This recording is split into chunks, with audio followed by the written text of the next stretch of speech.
but just be you. Recognize that every step along the journey is an opportunity for the thing that you've asked for to show itself to you.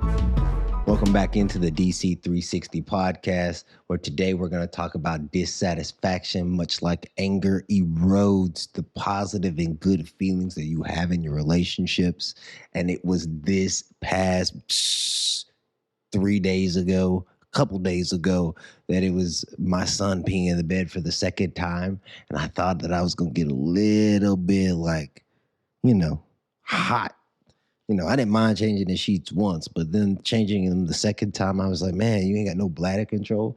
And the answer is no. He probably doesn't have bladder control. But I was walking around the house thinking about, how do I interact with him? What should I do? Racking my brain about it. And I could feel myself getting in a low mood. But what's interesting is in the moment, wasn't thinking about it at all. I thought I needed to do something as a parent right then, right there. I'm walking around the house trying to make sure to put the laundry where it needs to go and make sure I don't engage with him in such a way that I shouldn't engage with him, because it's not really his fault. He's 4. But at the same time, I remember how my parents interacted with me. And right before I go to say something to him, he goes, "Hey, Dad, at least my shirt's not wet." And I just started laughing. My whole thought created reality shut down right there in front of me. How cool is that? How cool is it that that's how it worked, right? Is that I thought that I needed to do something about it. And the moment that I thought I needed to say something, he had recognized that, oh, I made a mistake, but hey, here's the good of the mistake. And that's what I talk about all the time, right? Is what do we do after we've made the mistake?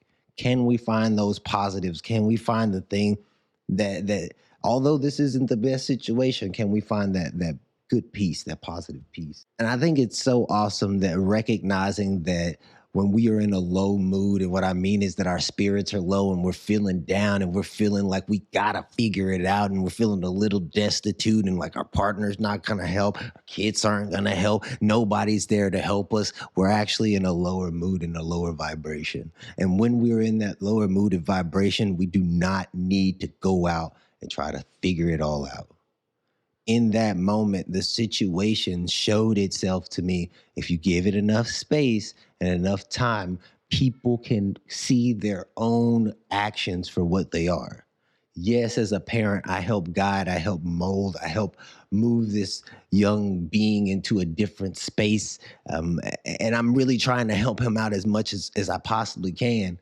But me getting upset, frustrated, and even me getting dissatisfied with the situation actually slows down the process of our growth, not just me internally, but him, our connection. And that is what parenting is about for me. It's about that connection that we have with our children and helping them grow into the ultimate person that they can be without giving them our downloaded preconceived notions about what life is or what it shouldn't be. For the longest time, and still I struggle with thinking that I have to do it all. No. Think about how many things you had to unlearn as a human being, that once you left your house, you left home, and all the things that you thought that your parents told you that were right may have very well been right, but you had to experience those things for yourself. How many times do you actually have to touch the hot stove to know that the stove is hot? How many times do you need to be told? The same is true for our kids. There was more grace and more love shared in that moment when he helped me to see the clarity of this thing we call life. That was the beauty. Is I think that I'm supposed to struggle through each and every instance, but not every instance is about me. But if I can learn something, ascertain something from a situation, from an event, we are winning the game.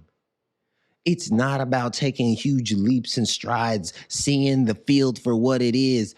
That is all part of the game. But can we accept the wins when we see the wins? Can we get away from that whole, oh my God, I gotta get it right as a parent. I gotta get it right as a partner. I've gotta get it right. Because the thought that I have to get it right is the reason why oftentimes in the situation, it doesn't go the way I want it to go. Because I think it has to go a certain way. No more. No more am I going to allow discouragement. No more am I going to allow dissatisfaction. No more am I going to allow anger to rule my life.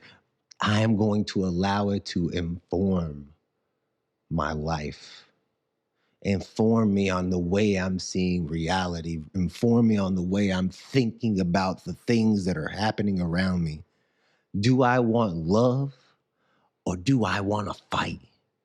Do I want peace within myself or do I want to struggle with the thing that actually already is? And that's what I love about finding out that this mood thing is just a bunch of extra thinking that I've had for a long time. And I thought that I had to hold on to those moods and I thought I had to hold on to those emotions and those feelings.